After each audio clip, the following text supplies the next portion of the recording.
Hey everyone, this is Daniela from the Obstacle Doc, and today we're talking about neural tension through our lower body, specifically through some sciatic nerve branches. So a lot of the times you'll hear people having symptoms such as tightness or tension through the back of their legs, maybe their hamstrings, calves, and they're starting to get symptoms down in their heels and their feet. There are two different types of testing that we will do when it comes to sciatic specific tension, and these are really good indicators of if we're having difficulty through the nerve itself or the surrounding structures. This first test can also be used as an exercise, and I will show you that afterwards. So we are gonna start seated on a box or on a table, something that is firm, and we can get our knees blocked underneath us. You're gonna get your hands behind your back and then tuck your chin to your chest. You're gonna put a little bit of tension in your hands, and then you're gonna slump down like you're a grumpy teenager.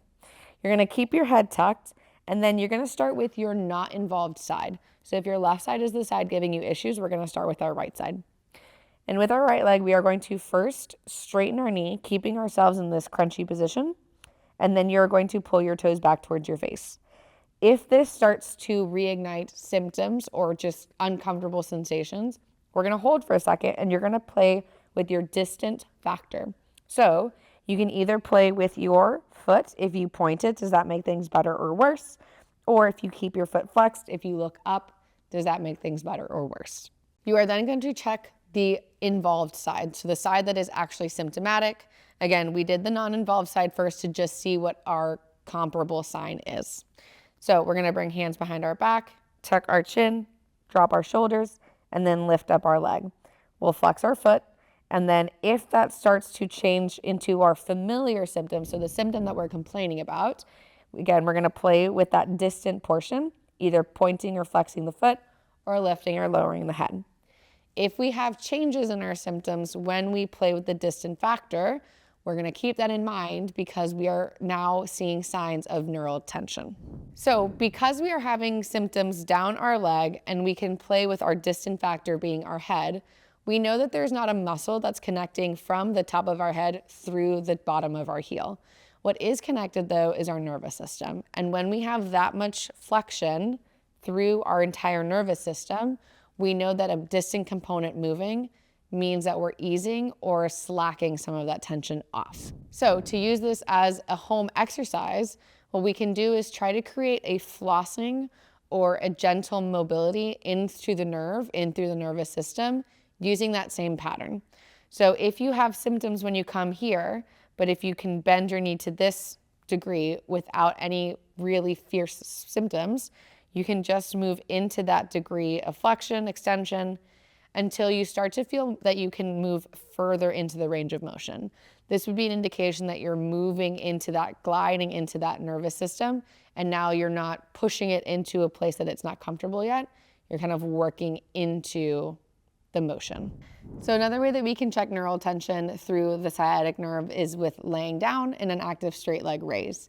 So what we're gonna do is we're gonna lie flat on our backs, both legs extended, and you can either do this passively, me as the therapist, or actively, you as the patient.